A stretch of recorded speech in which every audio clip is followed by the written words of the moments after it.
Profe, tiene el micrófono cerrado. Buenas noches, muchachos. Tenía el micrófono cerrado. Hoy, 29 de octubre del 2020, damos inicio a nuestra nueva guía de aprendizaje, legislación civil y de bienes. Es un placer estar de vuelta con ustedes. Aquí hay estudiantes que en su gran mayoría ya pues han tratado nuestra metodología y sabemos pues cómo trabajamos. Pero también hay estudiantes que eh, iniciamos o que vamos a iniciar, ojalá una larga comprensión y una larga empatía entre nosotros como profesor y estudiante, ¿cierto? No solamente ustedes adquiriendo conocimiento de parte mía, sino también por parte eh, del suscrito, pues adquirir también conocimiento por parte de ustedes.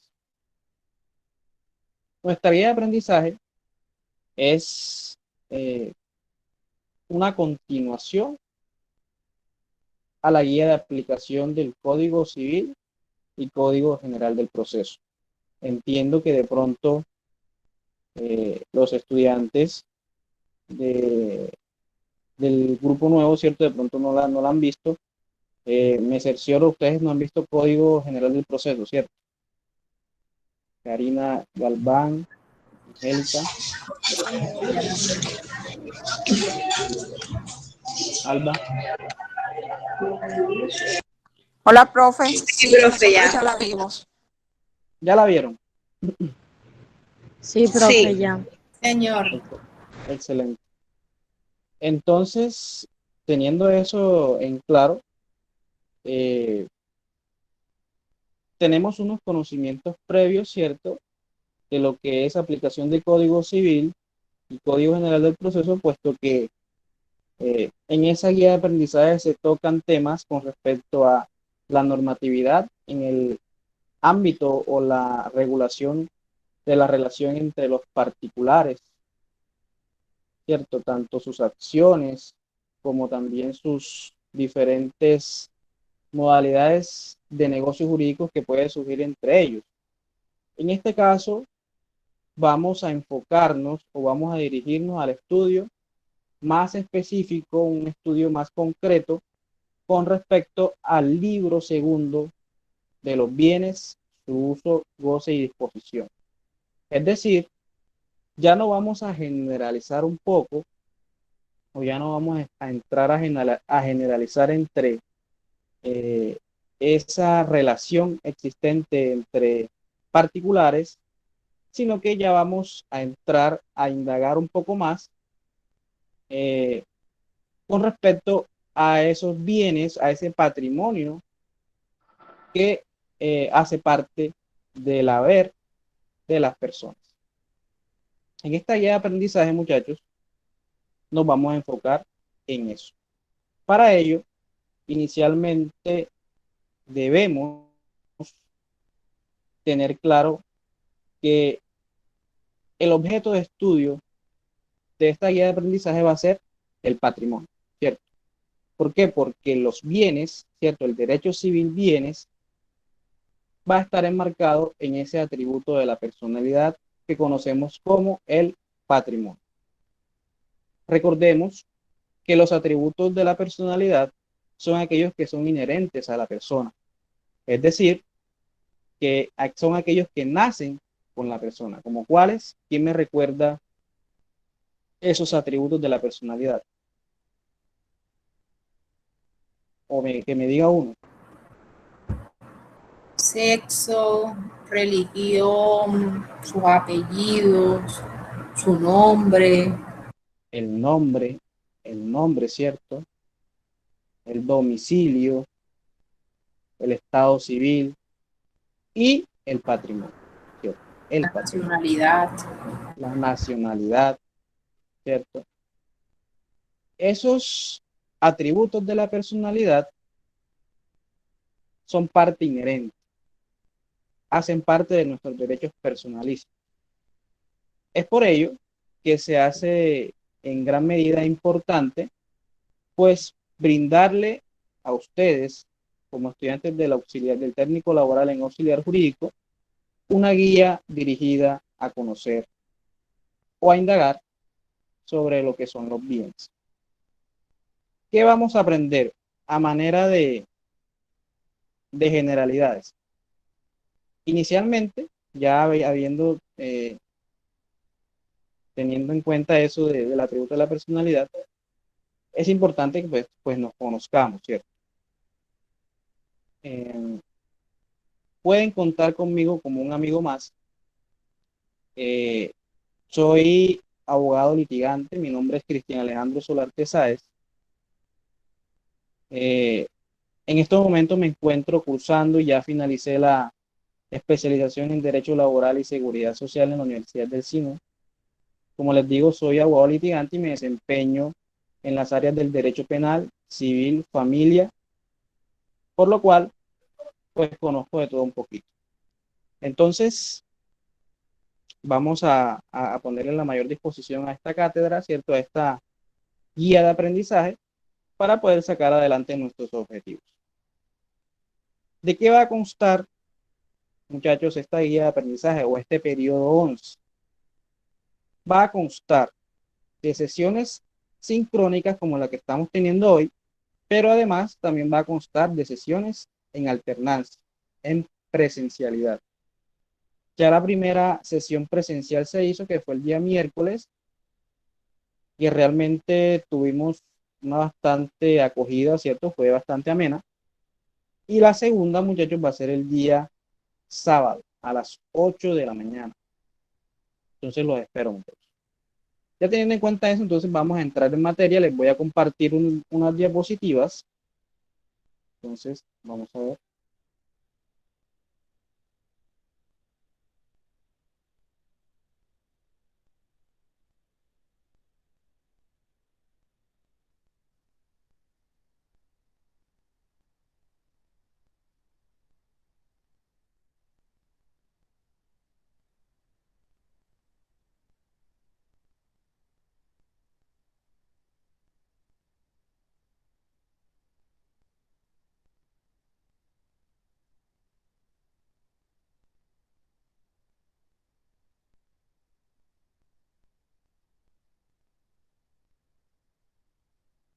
Bueno, muchachos, ¿me escuchan? ¿Sí, sí ven las diapositivas? Sí, señor. Bueno, entonces, como les venía diciendo, nuestra guía de aprendizaje se denomina Legislación Civil y de Bienes. En la plataforma Q10 de la institución Censa, usted va a encontrar una sección o una lección que se llama Contenidos de Apoyo, no sé si ya las vieron, en donde van a encontrar la guía de aprendizaje, ¿cierto? Es decir, eh, los objetivos, ¿cierto? Pues, los objetivos que nos vamos a trazar, la temática que vamos a tratar y las finalidades de nuestra guía de aprendizaje. Además de eso, muchachos, vamos a encontrar en ese contenido de apoyo el cronograma de actividades. Entonces es importante que vayan ingresando a su plataforma con el fin de que vayan revisando su documento. Entonces, el nombre de nuestra guía de aprendizaje es Legislación Civil y de Bienes. ¿Por qué se denomina legislación civil y de bienes? Porque los bienes, ¿cierto? Ese grupo, ese conglomerado de bienes que hace parte del patrimonio, debe ser regulado o tiene que tener una regulación en nuestro Código Civil. ¿Dónde vamos a encontrar esa regulación? En el libro segundo, que se denomina de los bienes, su uso y goce. Ese es nuestro fundamento jurídico, esa es nuestra razón de ser jurídica en esta guía de aprendizaje. Bueno, inicialmente, muchachos, para poder entrar de fondo a nuestros temas, ¿cierto? Con respecto al derecho civil bienes, en donde vamos a aprender, vamos a conocer las diferencias entre cosa y bien, por ejemplo. Vamos a conocer los modos de adquirir el dominio de las cosas. Vamos a entrar de fondo a conocer de primera mano de qué trata cada uno de esos modos de adquirir el dominio, ¿cierto? Vamos no solamente a conocer de teoría, sino que también vamos a poner en práctica muchos elementos que vemos en el ámbito laboral, en el ámbito práctico, ¿cierto? Una medida cautelar, cómo verificar la propiedad de un inmueble, ¿cierto? Vamos a corroborar los certificados de tradición y libertad. Vamos también a conocer dónde podemos nosotros buscar la propiedad o conocer quién es el propietario de un bien mueble o de un bien inmueble. ¿Listo? Pero antes de eso, antes de entrar en temática, tenemos que conocer qué es el derecho civil. El derecho civil, muchachos, es un conjunto de principios, conjunto de normatividad, conjunto de normas jurídicas que tienen como objetivo regular todo tipo de relación personal o patrimonial. Es aquí donde encontramos, ¿cierto?, el sentido a nuestra guía de aprendizaje, legislación civil y de bienes. El derecho civil regula relaciones de particulares, ¿cierto? A diferencia del derecho administrativo que regula relaciones entre particulares y el Estado. Encontremos la diferencia. La legislación civil o el derecho civil regula relaciones entre particulares. El derecho administrativo regula relaciones entre particulares y el Estado o entre entidades públicas. En este caso, en la legislación civil o en el derecho civil, ¿qué se va a regular? ¿Qué se va a normativizar? La relación personal, es decir, tus vínculos jurídicos, los vínculos jurídicos que hay entre persona y persona, pero no solamente ese vínculo entre persona y persona, sino también el vínculo que existe entre una persona, ya sea natural o jurídica, y sus bienes. Es decir, que el Código Civil, que es la norma sustancial, ¿cierto? Es la norma sustancial. Recordemos que hay normas sustantivas y hay normas adjetivas. El Código Civil va a regular, es nuestro fundamento jurídico que va a regular las relaciones entre las personas y sus bienes, o lo que conocemos como su patrimonio.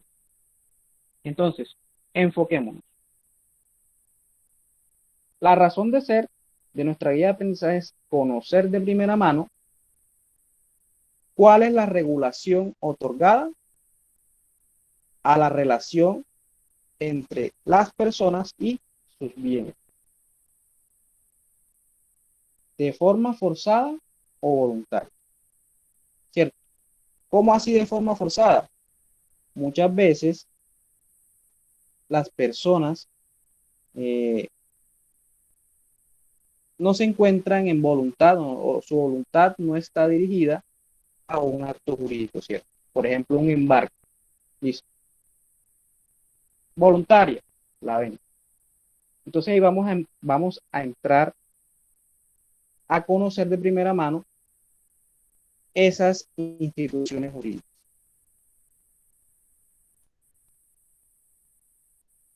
Ahora, esas personas, ¿cierto? Que pueden ser tanto personas naturales como personas jurídicas, pueden ser de derecho privado o de derecho público.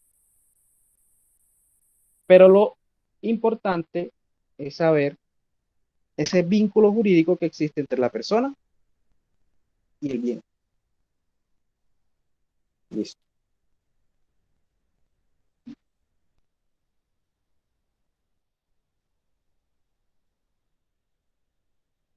¿Qué es el derecho civil bienes, muchachos? Etimológicamente viene de bono. Cuando se habla de bien, hablamos de todas las cosas susceptibles de apropiación. Y es allí donde vamos en la próxima clase, ¿cierto? De pronto la sesión del sábado, vamos a entrar a conocer las diferencias entre lo que es cosa y lo que es bien. Un bien, ¿cierto? Lo conocemos como bien, son las cosas susceptibles de apropiación individual o colectiva. ¿A qué se refiere esto, muchachos? Que esa cosa, ¿cierto? Eso que existe en la naturaleza, tiene que tener un valor pecuniario, un valor económico, pero además de eso, tiene que tener tiene que ser susceptible de apropiación individual o colectiva. Es la única forma en que una cosa sea conocida como bien. Bueno.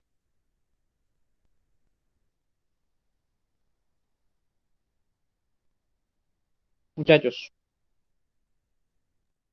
antes de entrar ya en materia, es importante tener claro,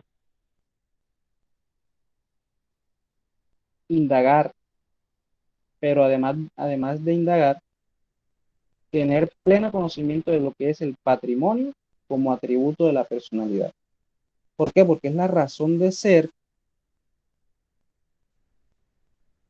es lo general para poder entrar a lo que es los bienes. Entonces el patrimonio constituye una unidad y esa unidad, muchachos, se basa en la circunstancia de que todos los derechos competen al mismo sujeto.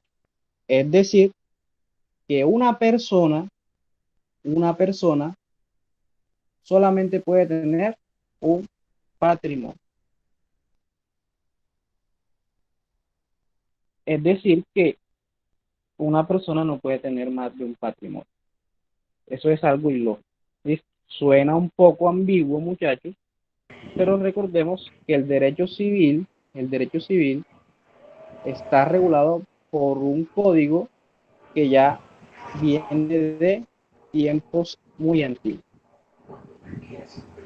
Esa unidad o esos bienes, por favor, gira el micrófono.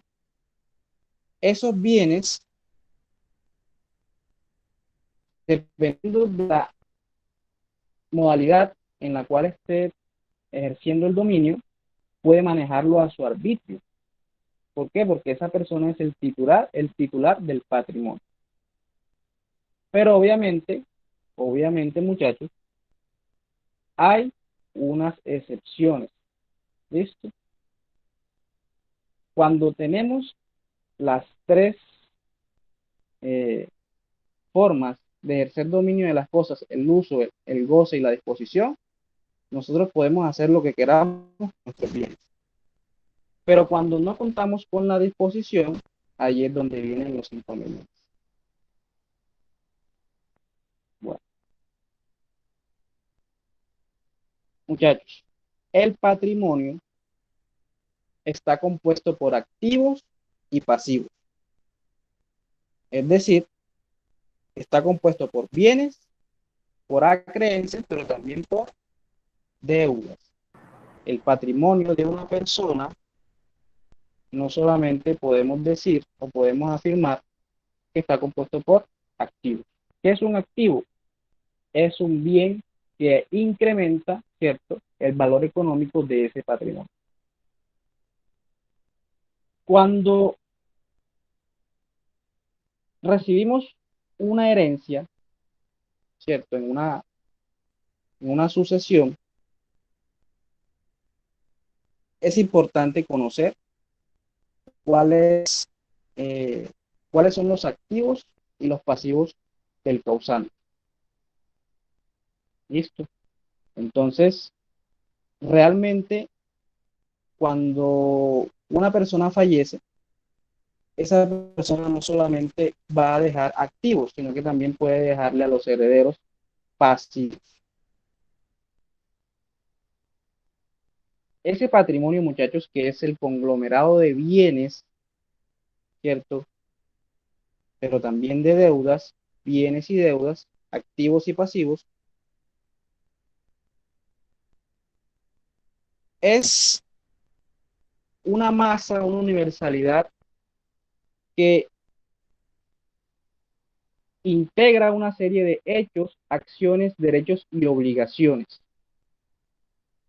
y que a través de ese patrimonio se van a generar unas situaciones jurídicas dependiendo, ¿cierto?, de esos hechos o de lo que vaya sucediendo conforme a ese sujeto. Por ejemplo,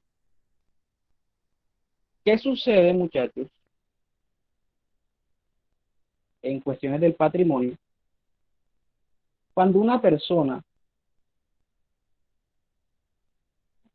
eh, está en unión marital de hecho? Yo hago esa pregunta. En unión marital de hecho, ¿qué sucede con los bienes de esos compañeros permanentes? Teniendo en cuenta que hay hijos también. ¿Cuál sería la forma de poder encauzar ese patrimonio?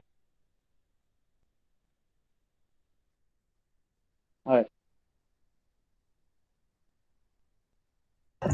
Profe, me haría el favor de repetir otra vez porque no lo entiendo. a ver. Dependiendo de una serie de hechos, de acciones, No, el ¿cierto? ejemplo. El ejemplo. Hay una unión marital de hecho. Listo. Esa unión marital de hecho no ha sido declarada. Listo, solamente hay una convivencia. Hay una separación de hecho, una separación por parte de... No están casados porque no están en matrimonio, pero están conviviendo. Pero se separan de hecho. ¿Qué pasa con los bienes de esos compañeros permanentes? Van a entrar, ¿sí? Profe, tengo Dígame. entendido, no sé, que después de cierto tiempo de convivencia ya eso hace parte como del patrimonio de la familia. Y creo que es 50 la pareja, 50 la esposa, los hijos se dividen normal como si estuvieran casados. Creo que es así, no sé si estoy equivocada. Sí, Después de cierto tiempo, no sé, ¿cómo será ahí? a ver, cuando hablamos de Profe, unión, disculpe, sí, profe. Si no estoy mal, esos bienes pasan a los hijos. vamos a ver. Profe, Buena, bueno, sí, pregunta. Yo le hago sí, una contrapregunta. El ejemplo que usted colocó, ellos se separan, ¿cierto? sí, ¿Qué se tiempo duraron? separan, pero de hecho, Exacto. ¿Qué tiempo duraron de convivencia? Que no dio ese dato. vamos a poner que duraron 4 años. Bueno, no sé si estoy acertada. Tengo entendido, no sé. Después de 2 años de convivencia en unión marital, de hecho, ya ese patrimonio entra a ser parte de la sociedad que hay como tal de ellos.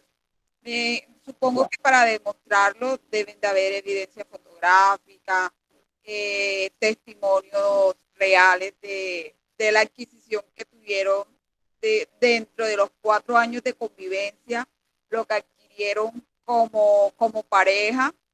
Habrán factura, habrán las evidencias de si hubieron crédito, si hubieron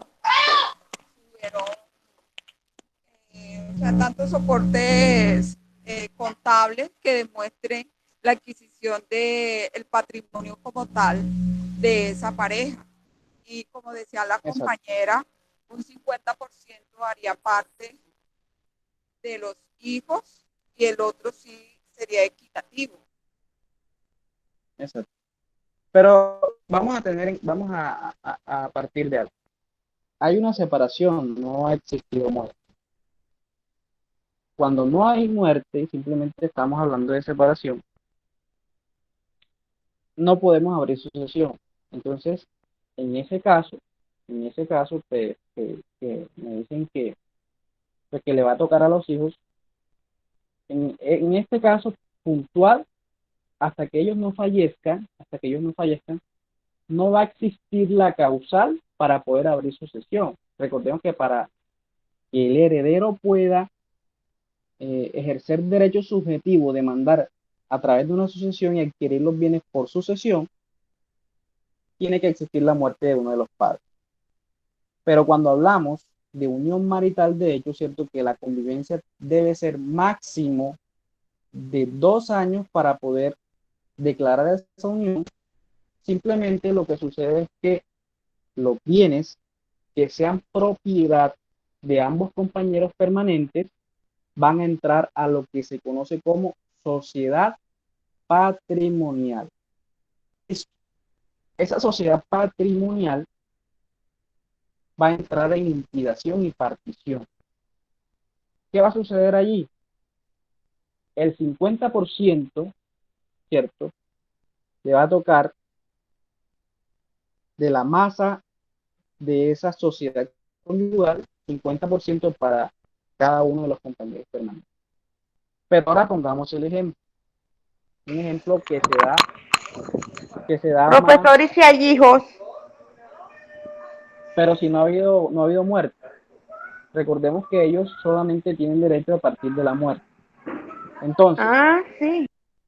Entonces, vamos a suponer una situación más compleja. Existe un matrimonio, es decir, que hay una sociedad conyugal. Vamos a hacer claro. Esto del patrimonio, ¿cierto?, hace referencia a bienes. Y esos bienes no solamente son activos, sino que también puede ser parte de ese patrimonio las deudas. Eso está claro. Pero ese patrimonio, muchachos, ese patrimonio, también podemos nosotros verlo reflejado o podemos verlo compaginado a un área del derecho de familia, que lo conocemos como sociedad conyugal o sociedad patrimonial, ¿cierto? Entonces, por eso es muy importante entrar a conocer esto del derecho civil bien. Entonces, cuando hay muerte, ha existido, vamos a poner el ejemplo mejor de la sociedad patrimonial, para que ustedes se empapen más de este tema porque se da mucho. Existe la convivencia, pero esa convivencia de más de 10 años, vamos a poner ese ejemplo, nunca ha sido declarada. Ellos solamente han estado juntos, han convivido por más de 10 años, tienen hijos, pero nunca han declarado esa unión marital. Uno de los dos compañeros fallece, el compañero fallece. Nunca se casaron, el compañero permanente es pensionado y además de eso tiene bienes, bienes inmuebles. ¿Será que esta compañera permanente no tiene derecho por el hecho de que no declaró la unión marital de hecho? No, esa compañera permanente tiene derecho a solicitar ante un juez de la República la declaración de la unión marital de hecho con el fin de que primero se declare, ¿cierto? Al declararse esa unión marital de hecho, se configura o se crea lo que se conoce como sociedad patrimonial. Esa sociedad patrimonial es un conglomerado de bienes. ¿Listo? O sea, es decir, puede estar compuesto por bienes muebles, es decir, la casa, puede estar compuesto por bienes muebles, el carro, ¿cierto? En ese caso, muchachos, ya habiendo existiendo hijos, será la partición de la siguiente manera. El 50%, el 50% de ese conglomerado de bienes que pertenece al causante será para el compañero permanente. Listo. Quiero que tengan algo claro. El compañero permanente o la cónyuge, que son, podemos decir que tienen los mismos derechos, no hereda. La compañera permanente y la cónyuge no hereda. Ellos simplemente lo que hacen es reclamar el 50% de esa sociedad conyugal o patrimonial.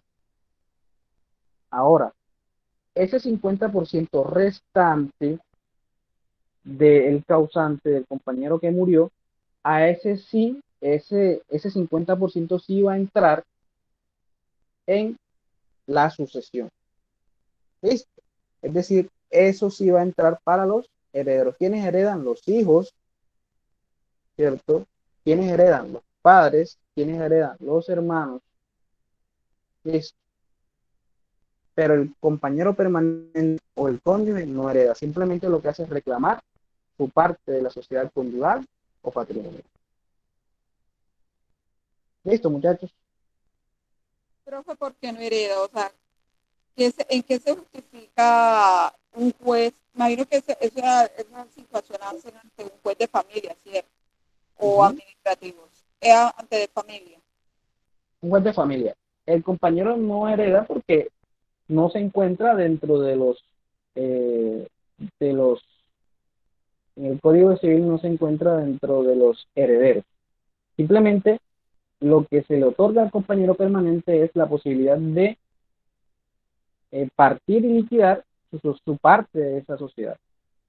Si estuviéramos en el salón, te haría un gráfico. Y espero que vas a ir el sábado, ¿cierto? Para hacer un gráfico. Sí, Háganse la idea, háganse la idea que hay un conglomerado de bienes. Listo. Vamos a poner un ejemplo más práctico.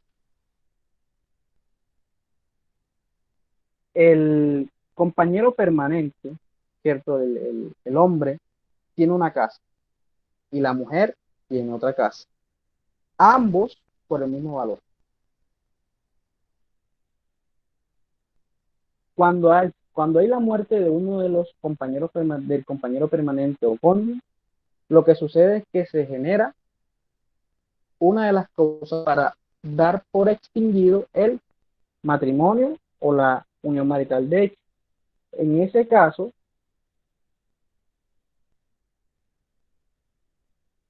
muchachos, ¿me escuchan?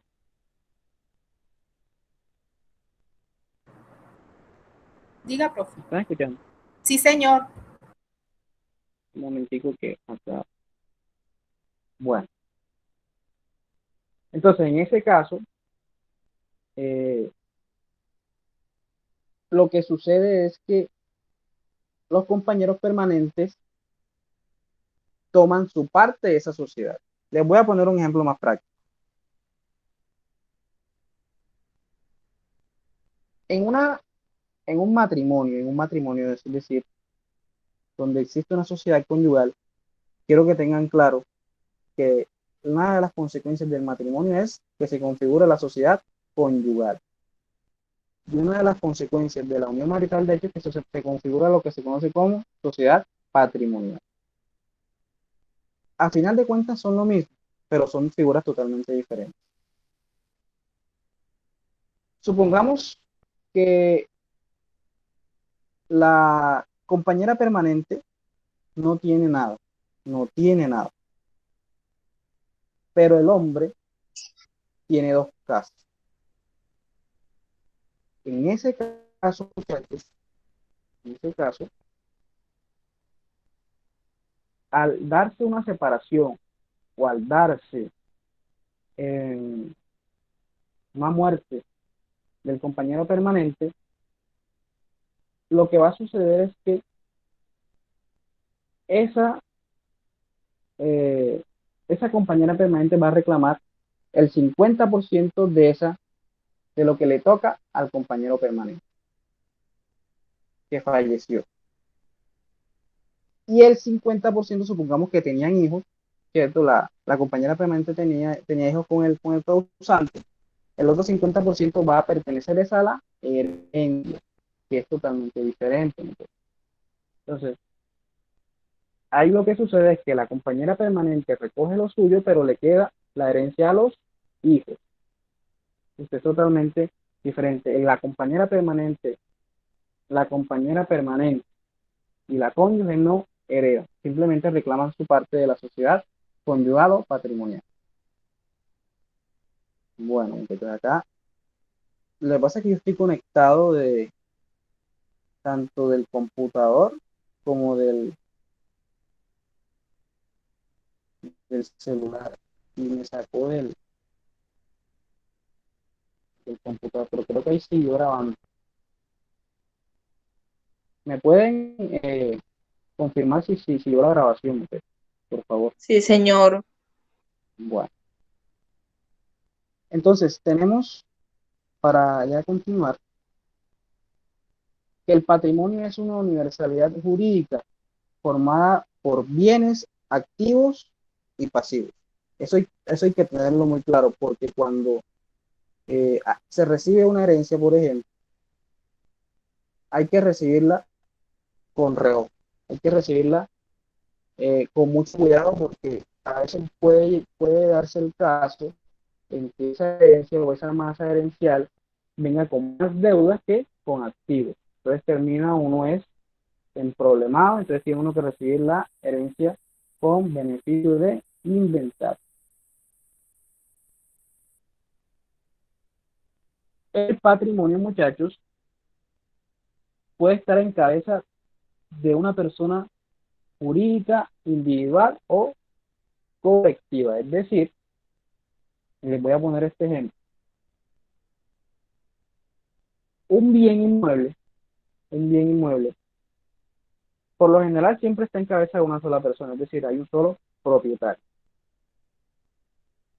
Pero supongamos que ese propietario fallece, listo, se abre sucesión, que es lo lógico en ese caso. Hay dos hermanos. Esos dos hermanos no son conflictivos, ¿cierto? Son dos hermanos que se llevan bien. Cuando un proceso judicial o un conflicto que se inicia en estos casos, hay un mutuo acuerdo por parte de las partes, ¿cierto? Valga la redundancia. Lo más conveniente para ambas partes es llegar a una conciliación, llegar a uno de los mecanismos de solución de conflictos. Una de las formas de lograr la decisión en estos casos puede ser a través de una sucesión notarial. En ese caso, muchachos, se puede pactar una copropiedad.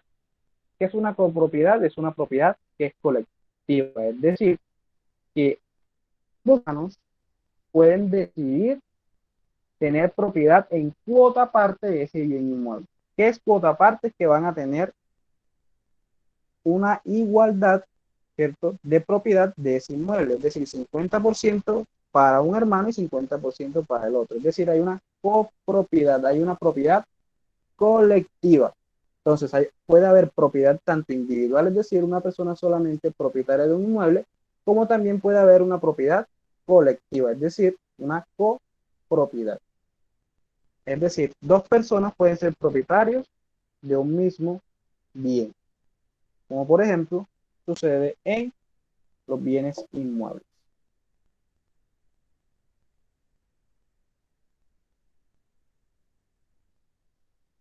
Muy importante, los bienes que hacen parte del patrimonio siempre van a tener un contenido económico o pecuniario. Se tiene que tener un sentido pecuniario y hacen parte de lo que conocemos como los derechos reales o personales. ¿Qué es un derecho real? El derecho real es aquel que existe entre una persona y los bienes, es decir, el vínculo jurídico que existe entre una persona y, por ejemplo, una casa. ¿Qué es un derecho personal? El derecho personal es aquel que existe ese vínculo jurídico, esa relación jurídica que existe entre las personas, es decir, entre una persona y otra. Ejemplo, la hipoteca. La hipoteca, muchachos, es una garantía real, hace parte de un derecho real. ¿Por qué? Porque la hipoteca afecta a un bien inmueble. Listo. Afecta a un bien. Al igual que la prenda.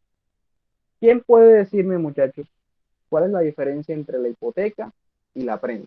A ver. Ambos afectan a bienes. Y es muy importante. Muchachos,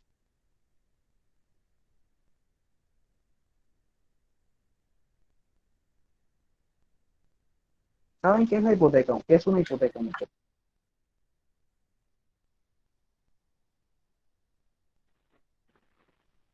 Muchachos,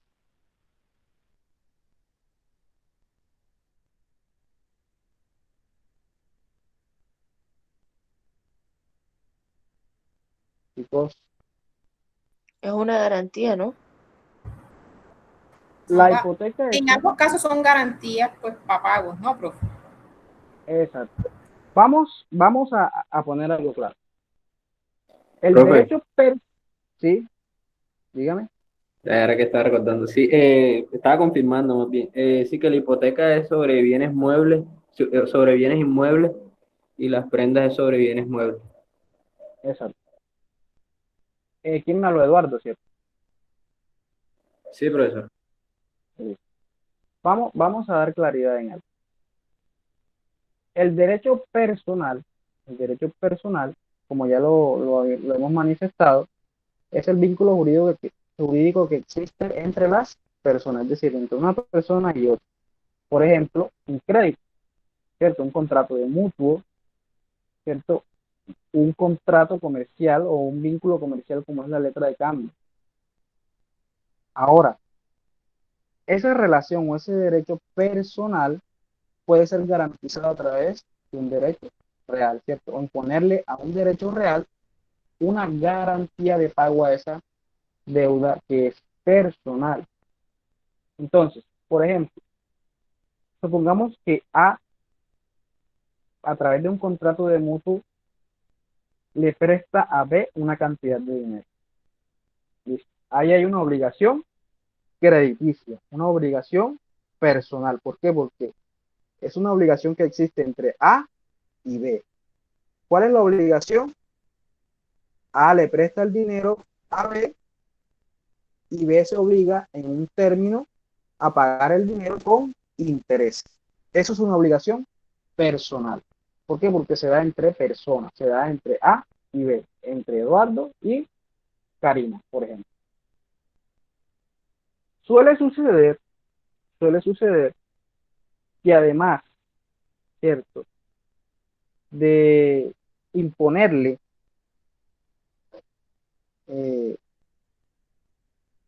no sé, una garantía de pago, por ejemplo, como el salario, ¿cierto? El embargo, la retención del salario, que sea por nómina, se puede establecer un contrato de hipoteca o se puede establecer una hipoteca. Es decir,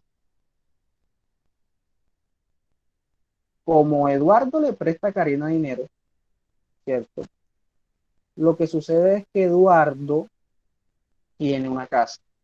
Entonces Karina le dice, para poder tener yo más seguridad o yo tener más seguridad de que sí vas a hacer el pago, tú hipotecame la casa. Una de las características de la hipoteca es que solamente recae sobre bienes inmuebles.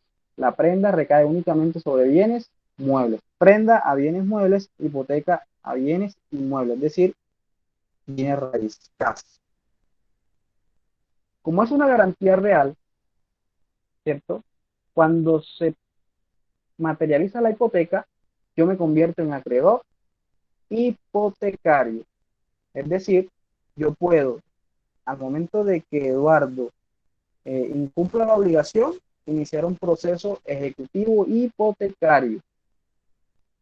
Puedo embargar la casa, ¿cierto? El inmueble, y posteriormente rematarlo para cumplir la obligación personal.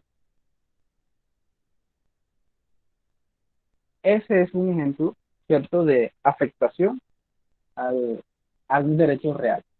Ahora, ¿qué es el derecho real, muchachos?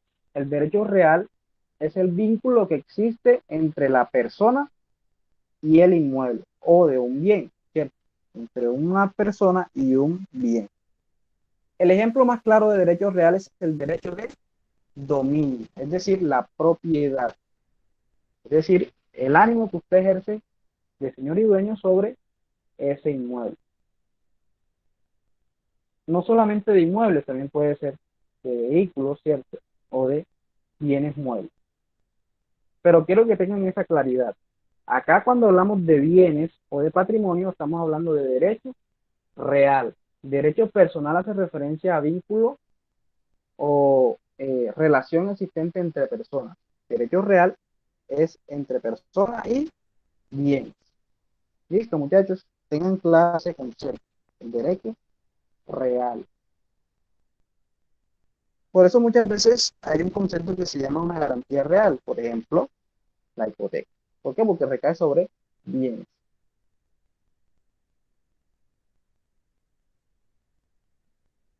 Clara esa parte, muchachos.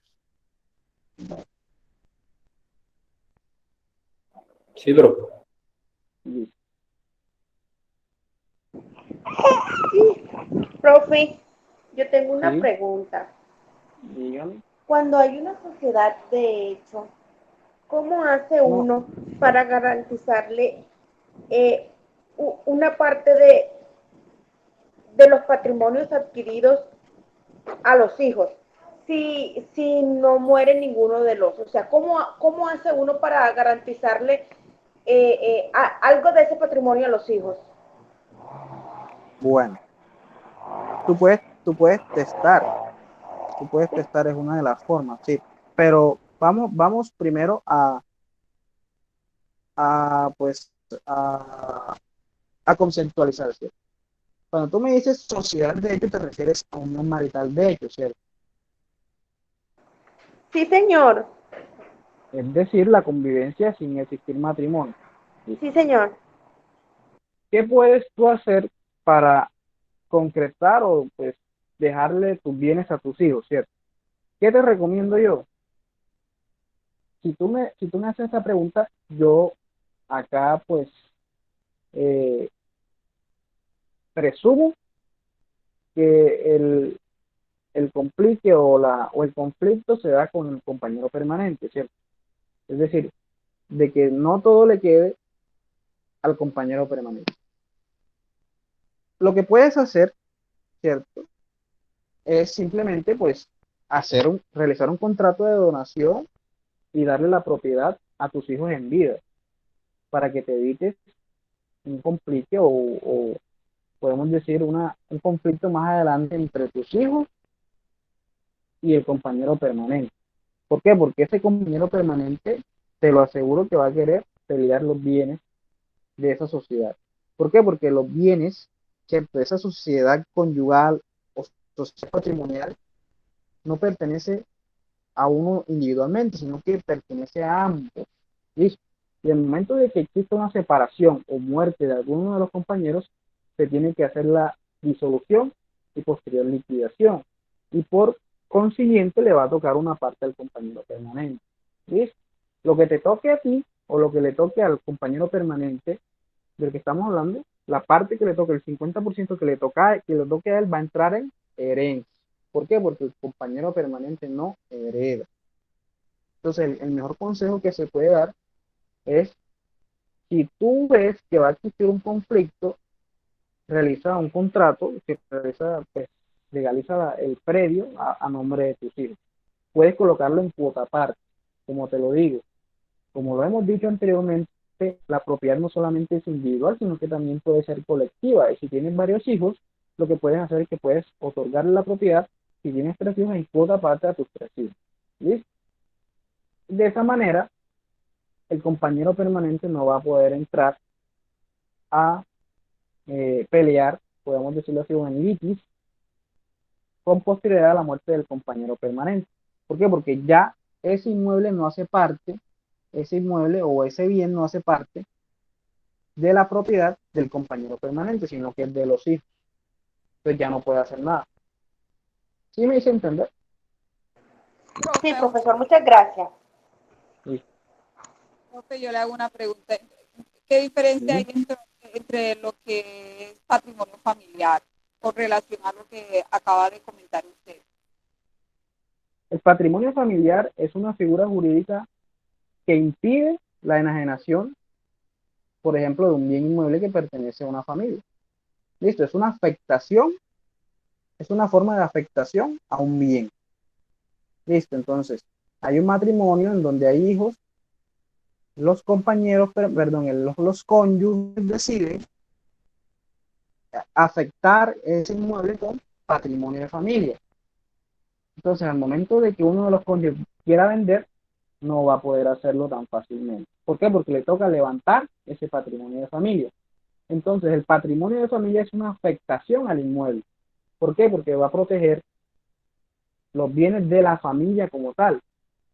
A diferencia de que ese inmueble, si no está afectado, el propietario, aunque no haya aprobación, puede venderlo en cualquier momento. ¿Listo? Es una forma de proteger los bienes de la familia. Otra consecuencia, quién me preguntó para irnos conociendo? Karina Galván.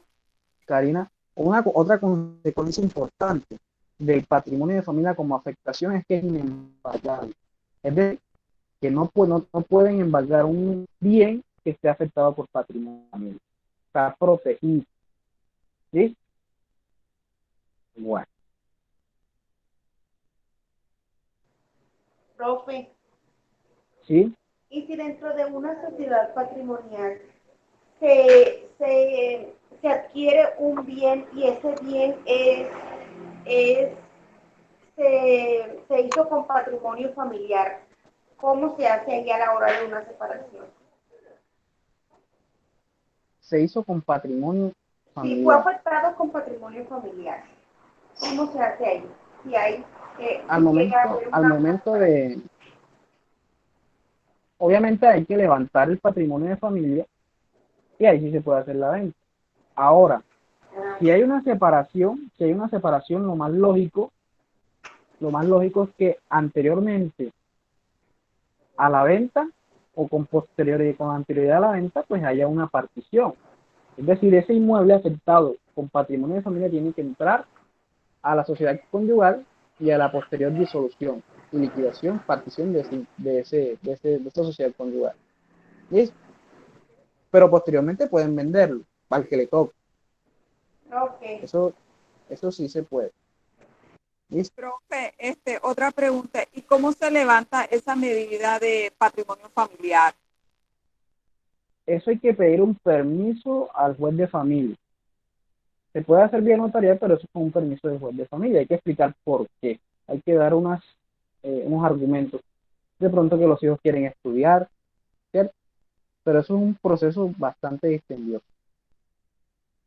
O que se necesita el dinero del inmueble para el estudio de los menores, por ejemplo. ¿Listo? Pero en el caso de una separación, lo lógico es que ese inmueble que está afectado por patrimonio de familia entre a la sociedad conyugal o esté dentro de la sociedad conyugal para la disolución. Y posteriormente sí se puede hacer la venta. Listo. Muchachos, los derechos, ¿cierto? El patrimonio, como ya lo manifesté, tiene un valor económico. Y obviamente es algo material, ¿cierto? Se puede palpar una silla, no sé, que tenga un valor económico, un carro que tiene un valor económico, ¿cierto? Un inmueble lo puede ver, sabe que hay un valor económico en ese inmueble, Pero no solamente lo material es considerado como patrimonio, y eso tienen que tenerlo muy claro. También lo inmaterial, ¿cierto? Puede ser considerado patrimonio. Por ejemplo, la propiedad intelectual. Los derechos de autor son propiedad intelectual. Entonces, esos cantantes, ¿cierto? Que hacen música, sobre esa música o sobre la letra de esa música, hay unos derechos de autor. ¿Y eso genera qué? Dinero. Hay unas ganancias económicas y hay un efecto pecuniario que le genera un aumento en el patrimonio. ¿Listo? Entonces, no solamente el patrimonio es material, sino que también es inmaterial. ¿Qué clases de patrimonio encontramos, muchachos? Encontramos el patrimonio que es como atributo de la personalidad. ¿Qué características tiene, muchachos? La persona debe tener un patrimonio. Como atributo de la personalidad, nosotros nacemos con patrimonio. Ahora, ese patrimonio, si no tiene bienes, si no tiene deudas, simplemente está en cero. Pero siempre vamos a tener la facultad de adquirir bienes y servicios. Listo. Recordemos, y les doy un ejemplo. Hay veces o hay casos en donde lo que se busca con un divorcio o con una disolución de sociedad patrimonial o de unión marital, de hecho, no es la partición de los bienes, ¿no? Tal vez se busca una pensión, ¿cierto? Perdón, se busca de pronto adquirir de pronto un nuevo vínculo con otra persona, ¿cierto? Y en ese caso, muchachos, em, la persona solamente puede tener un solo patrimonio. Es decir, nosotros al nacer tenemos un patrimonio. ¿Por qué? Porque nosotros podemos adquirir bienes y servicios desde que nacemos. Recordemos que el mejor ejemplo que podemos dar es el hijo póstumo, ¿cierto? Es decir, el hijo de la persona que fallece. Si esa persona, si ese hijo, eh, si ese padre deja bienes, ese hijo póstumo, es decir, que está en el vientre, o ese hijo que está por nacer, puede adquirir esos bienes. Cuando se disuelve, muchachos, y se liquida una sociedad patrimonial o una sociedad conyugal y no hay bienes, ¿qué se hace? Se liquida en cero. Es decir, si no hay bienes, si no hay deuda, si no hay nada, esa sociedad se va a liquidar en cero. Es por eso que podemos decir que la persona siempre debe tener un patrimonio, sin importar que no tenga nada. Si no existe nada, simplemente podemos decir que está en cero. Profe, ¿en qué forma entra ese menor que no ha nacido a formar parte del patrimonio que dejó su padre, si no está registrado y demuestra de que es hijo de esa La persona? la madre lo representa, como la representante es la madre, porque se presume que el padre de ese menor es quien convivió con esa persona. ¿Sí? Bueno, Ese hijo que está por nacer, ese hijo que está por nacer, tiene derecho, ¿cierto? A heredar, a entrar en la sucesión. No sabemos todavía si van a hacer o no, pero tiene derecho. ¿Listo? ¿Y quién lo representa? Pues la madre. bueno, y para otorgarles derechos como, por ejemplo, a tener apellidos, ser reconocido de la persona que falleció. ¿Cómo hace la... Lo que la- pasa es que lo que pasa es que esa es la excepción. Esa es la excepción. Uno espera que él nazca. Es una excepción a la personalidad, ¿cierto? Y por ejemplo, se le puede dar, por ejemplo, el nombre cuando nace. ¿Listo? Tiene derechos y quien lo representa es la madre. ¿Listo?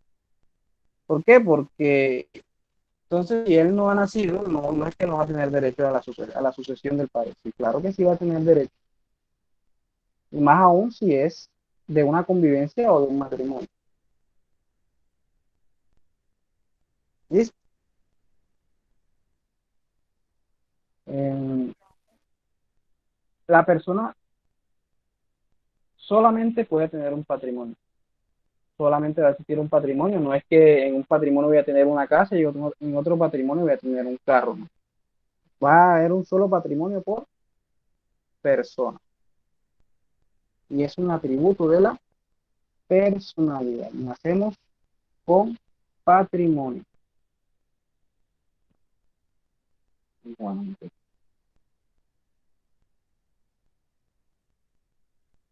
patrimonio autónomo. Pueden existir eh, lo que conocemos como la fiducia. Ustedes saben qué es una fiducia, muchachos. Una fiducia, Es un una fiducia, fondo que administra bienes. uh-huh. En la figura de la fiducia, que usted, en esa fiducia, el fin es llegar al derecho, ¿cierto? Pero en ese caso, usted lo adquiere al momento que cumple con la obligación. Si no cumple con la obligación, usted no es propietario de ese inmueble. Eso se llama la fiducia. Es un fondo que administra bienes. Listo.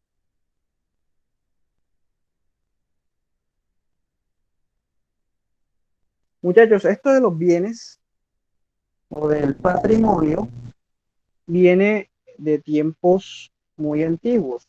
Y esto es muy importante que nosotros lo vayamos estudiando porque uno de los pilares o una de las bases más importantes del derecho se da siempre, o siempre hemos sabido que se da en Roma. El patrimonio en el derecho romano estaba integrado por los activos de contenido económico, ¿cierto? Igual como sucede hoy en día. Solamente lo que tenga valor económico va a pertenecer al patrimonio. Etimológicamente se deriva, ¿cierto?, de la voz latina patrimonio, que obviamente significa conjunto de bienes. Hay que tener claro que el patrimonio es un conjunto de bienes, no solamente bienes, sino también en el derecho actual también puede estar conformado por pasivos, lo que conocemos como deudas.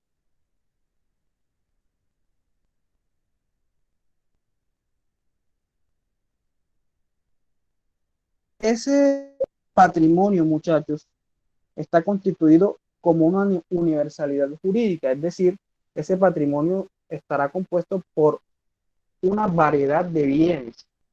Listo, la casa, el carro. En la Roma antigua también era igual.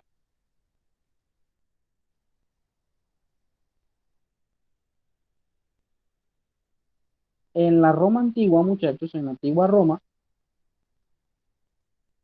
el padre de familia, lo que se conocía como el pater family, ¿cierto? Era, o los bienes de ese pater family, era lo que conformaba el patrimonio. El hijo de familia no tenía patrimonio propio, es decir, todo lo que adquiriera el hijo pasaba a quién, al pater family. Hoy en día, el menor de edad, el hijo menor de edad, sí puede ser propietario de bienes. ¿Que es un complique para una venta futura? Sí. ¿Por qué? Porque necesita un permiso del juez de familia para poder ejercer venta. No solamente del juez de familia, sino que ya se le otorgó facultades al notario para poder dar el permiso. Pero hoy en día, el menor de edad, el impuber, sí puede ser propietario de bienes. En la antigua Roma no se podía. Solamente el padre de familia, el pater family, era quien tenía derecho a ser propietario de bienes.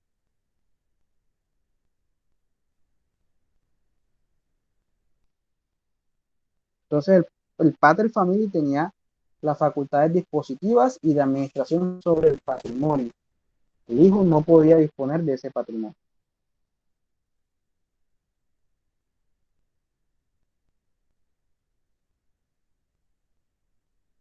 Otra característica, muchachos, de la antigua Roma, y pues podemos decir que de toda Europa, incluso acá en América cuando fue conquistada, es que los esclavos, ¿cierto? Los esclavos no tenían, ¿cierto?, la capacidad para poder ser propietarios, por una simple razón.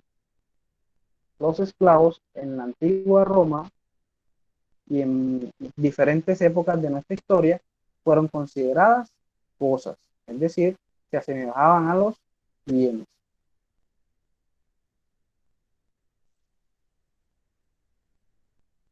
Aquí encontramos, muchachos, que durante la República se entendió el patrimonio como el conjunto de bienes pertenecientes al pater familias, igual como sucedió en el Imperio Romano. Y que además de eso se anexa que integraban un activo del patrimonio familiar. Es allí donde entra ya ese concepto del patrimonio de familia. Durante el imperio se entendió por patrimonio la masa de bienes pertenecientes a un hombre libre. Aquí es donde viene la explicación. Los esclavos no pueden tener o no podían tener en esa época bienes. ¿Por qué? Porque ellos eran tenidos como cosas. Bueno. Y durante el clasismo se entendió por patrimonio los derechos activos que tenían un valor apreciable en dinero. Sucede igual en la actualidad, en donde se entiende como bien aquello apreciable en dinero.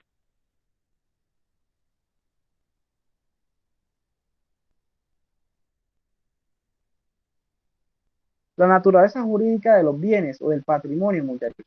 Hay dos teorías, la teoría clásica y la teoría moderna. La teoría clásica establece que el patrimonio es un atributo de la personalidad, como está hoy en día, ¿cierto? Nacemos con un patrimonio. Al nacer tenemos la facultad de adquirir bienes, de hacernos con bienes. Y tenemos la facultad de hacernos titulares de derechos, ¿cierto? Ser titular de la propiedad de un bien. Y que es una universalidad de derechos, ¿cierto? De un conglomerado de bienes que está en cabeza de una persona. Y la teoría moderna establece que el patrimonio es una universalidad de derechos que se fundamenta no en la voluntad, sino en la afectación del derecho a un fin determinado. Es decir, ¿a qué diriges tú ese bien? ¿Cuál es la finalidad de ese bien? Por ejemplo, una vivienda, si lo vas a habitar o lo vas a dirigir a un negocio jurídico, ¿cierto? ¿Vas a arrendarlo o vas a vivir en él? Esa es la teoría moderna.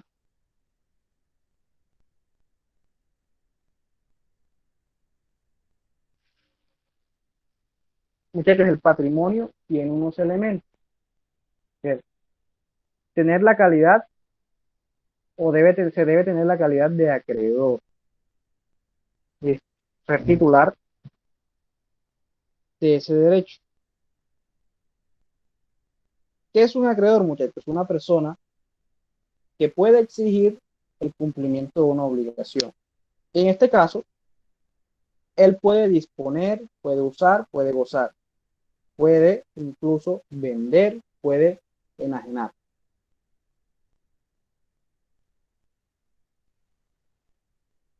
El patrimonio en su activo y su pasivo pasa a los herederos, es decir, se transfiere por sucesión a los herederos en su totalidad e íntegramente.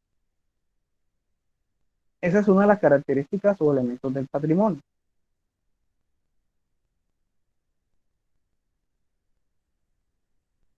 Y en el patrimonio se puede dar la subrogación real completa, es decir, transferir el derecho por venta a otra persona. Eso es subrogar. Trasladar el derecho de dominio a una persona a través de un negocio jurídico. ¿Listo? Bueno.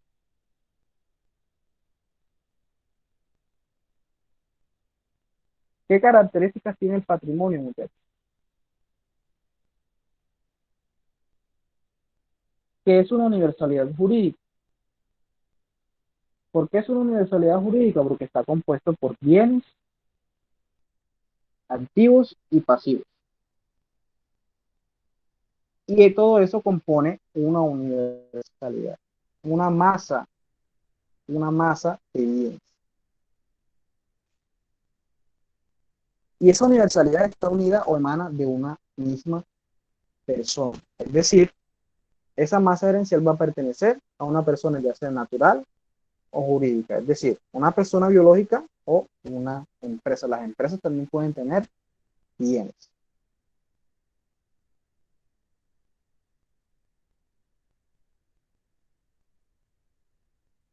¿Qué principios orientan la noción de patrimonio? Toda persona debe tener un patrimonio. Así sea que esté en cero, debe tener un patrimonio.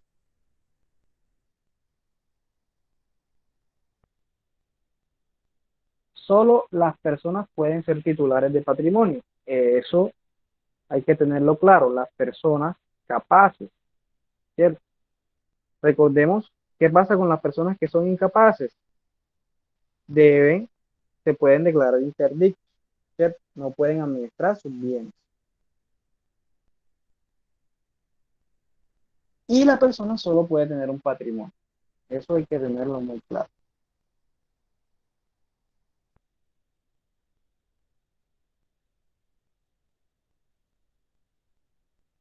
Bueno, ya habíamos tocado esto, la diferencia entre derechos reales y derechos patrimoniales. Los derechos reales son aquella facultad que tiene una persona o que tiene esa persona sobre una cosa determinada. Es decir, una relación existente entre una persona y un bien. Es decir, el derecho a la propiedad que yo tengo o por ser propietario de un inmueble. Es decir, yo tengo la facultad de venderlo si yo así lo deseo.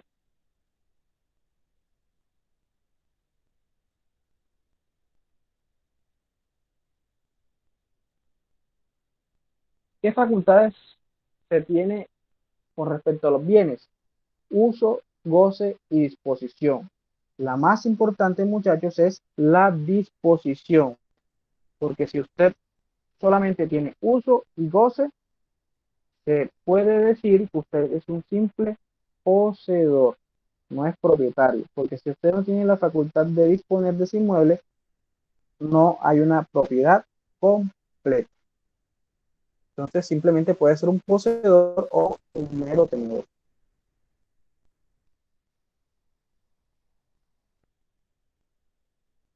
Y como lo dije, los derechos personales, es decir, el vínculo que existe entre dos sujetos, entre dos personas, que igualmente se le puede agregar una afectación con un derecho real, como por ejemplo la hipoteca. Diferencia entre la hipoteca y la prenda, una recae. La prenda recae sobre bienes muebles y la hipoteca se recae sobre bienes inmuebles. Yo hago una pregunta, muchachos. Y me hicieron esa pregunta, o pues creo que no la tenían clara en la clase presencial. ¿Será que solo los bancos pueden hacer contratos de hipoteca? Ya que- Personas naturales también, ¿no? Exacto. Las personas naturales también pueden realizar un contrato de hipoteca o imponerle una hipoteca a una deuda como garantía. Es decir, Karina y Eduardo tienen una obligación, ¿cierto? Acreedor y deudor, una obligación crediticia. Y como garantía, Eduardo puede hipotecarle la casa a Karina. Si Eduardo no paga, Karina puede demandarlo a través de un ejecutivo hipotecario. Profe, una pregunta, ¿hay qué tipos de soportes se elevan en relación entre dos personas naturales para una hipoteca? ¿Qué tipo de qué? De documentos notariales, ¿cuál se Bueno, en ese elaboraría caso, el contrato de hipoteca, que es una especie de contrato normal, tienes que hacer la inscripción en instrumentos públicos, es decir, tienes que elevar la escritura pública. Es decir, que se realizaría un contrato hipotecario Exacto. Un y contrato a la hipotecario. vez se actualizaría el documento de registro de instrumentos públicos con ese contrato Así es, hipotecario. así es. El trámite es el siguiente. Como hay la deuda, ¿cierto? Como se va a hacer vamos a decirlo, el préstamo, ¿cierto? El contrato de mutuo, el mutuo es el préstamo de dinero. Uy, ¿qué pasó?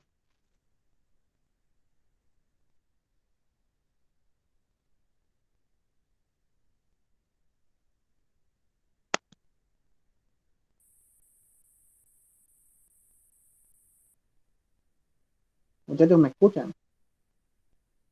Yo sí. Sí, señor, sí le escucho, pero ya no veo la presentación que tenía.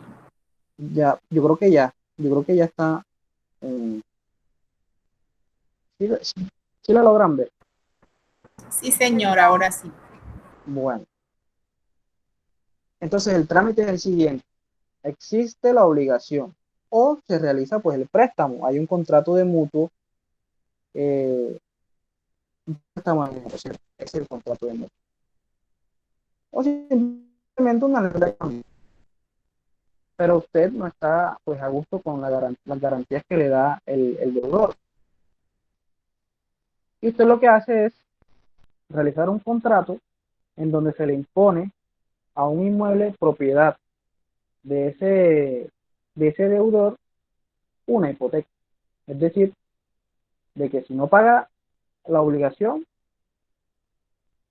el bien está como garantía y se vuelve un acreedor hipotecario. Y el acreedor hipotecario tiene mejor derecho que cualquier acreedor normalito, un acreedor singular. Entonces, ¿cuál es el procedimiento? Se realiza el contrato, ¿cierto? Se eleva a escritura pública, se lleva a la notaría y lo convierte en escritura pública, y esa escritura pública debe registrarla en instrumentos públicos como una anotación. Se actualiza el certificado de tradición y libertad y aparece la hipoteca. ¿Listo? ¿A nombre de quién o a favor de quién? O sea Ese que es, no es un contrato hipotecario, sino se eleva una escritura pública hipotecaria. si es un contrato, si es un contrato, es un negocio jurídico que tiene como imposición o como requisito ser elevado a escritura pública, es decir, que el notario dé fe de eso. ¿Listo? Esa escritura pública, como requisito también, debes inscribirlo en instrumentos públicos para que sea cumplido el requisito. Si no se hace así, no estás haciendo nada. ¿Eso con el fin de qué? De que al momento de un proceso ejecutivo hipotecario, pues el juez se dé cuenta, un ejecutivo singular se dé cuenta de que hay una obligación previa. Y lo que pasa es que el acreedor hipotecario tiene mejor derecho. Si hay si hay dos demandas, ¿cierto? Una con una letra y una con una hipoteca, ¿cuál creen que prevalece? La de la hipoteca. Aun cuando haya demandado primero el de la letra, el de la hipoteca lo desplaza. Este pasa a cobrar y este tiene que esperar de pronto, por si de pronto queda un remanente. ¿Listo? ¿Quedó Profe, claro bueno, eso? ¿sí? Le hago ahora la pregunta. Terminado, por ejemplo, el crédito hipotecario entre las dos personas naturales, para reversar ¿Sí? el procedimiento que se hizo hasta llegar a la elevación de escritura pública, ¿cómo se hace para quitar esa anotación en instrumentos públicos de esa determinación del crédito hipotecario, de la hipoteca que existe sobre ese inmueble? Con el paz y salvo, te entregan un paz y salvo, y ese paz y salvo tú lo llevas a instrumentos públicos, y listo, se hace la anotación, se extingue o se elimina la hipoteca, o sea, el bien queda libre de nuevo. Bueno, en el caso Ahora, de personas naturales, o sea, se elabora que un documento de paz y salvo ante notaría. exacto, exacto, Y un ahí paz y salvo, se pagaría solamente el derecho de registro de actualización en instrumentos públicos. exacto, exacto, simplemente eh, demostrar que se pagó la deuda y hacer la anotación de que se levanta la hipoteca. ¿Listo? Ahora, les doy un ejemplo claro. La hipoteca o el contrato hipotecario o esa cuestión hipotecaria, el contrato hipotecario, el vínculo hipotecario no persigue a la persona, persigue al inmueble. Es decir, la hipoteca no saca el bien del comercio, él puede venderlo, pero al momento de demandar, se demanda a la persona que tenga en propiedad el inmueble. Quien aparezca como propietario de instrumentos públicos es la persona que se va a demandar, porque lo que persigue la hipoteca no es a la persona que realizó el crédito, sino al propietario del inmueble, que es garantía. ¿Listo? Eso tienen que tenerlo muy claro. Y eso también es uno de los fines de la inscripción en instrumentos públicos, para que cuando haya una venta, el comprador se dé cuenta y no haya de pronto un malentendido o una estafa. ¿Listo? Listo, muchachos, con respecto a eso. Bueno,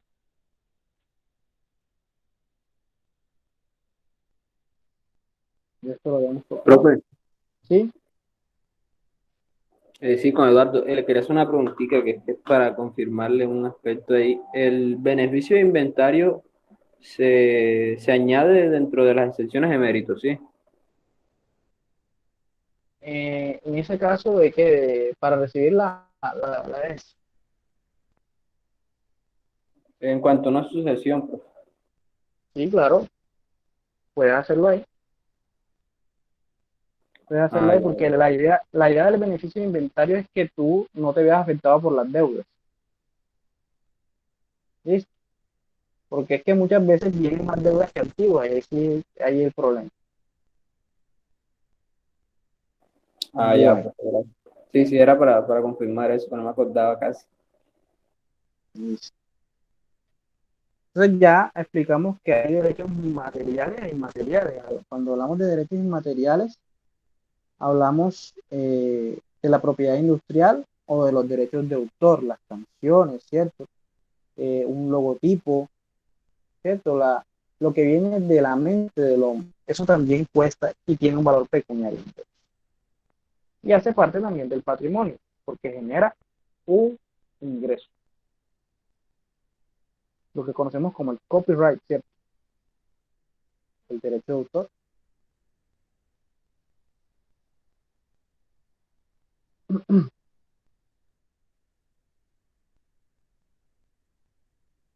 Los derechos extrapatrimoniales, muchachos, son aquellos que no son susceptibles de comercio, ¿cierto? No pueden pertenecer al patrimonio. Los que no son avaluables en dinero, los sentimientos, ¿cierto? La vida, los derechos inalienables, los derechos fundamentales. Eso no puede pertenecer al patrimonio, porque son inherentes al ser. ¿Listo? La vida no tiene precio, aunque muchas veces, pues, conocemos de muchos casos en donde sí le ponen precio a la vida. Bueno,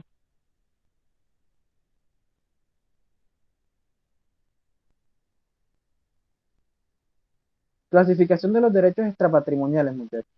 Los derechos de la personalidad, ¿cierto? La vida, la integridad, los derechos de familia, es decir, el derecho a tener eh, un vínculo con el padre, ¿cierto? Tener un parentesco, los derechos intelectuales, ¿cierto? Y los derechos políticos no son patrimoniales, son extra patrimoniales, no pueden pertenecer o no pueden negociarse ni tienen un valor económico.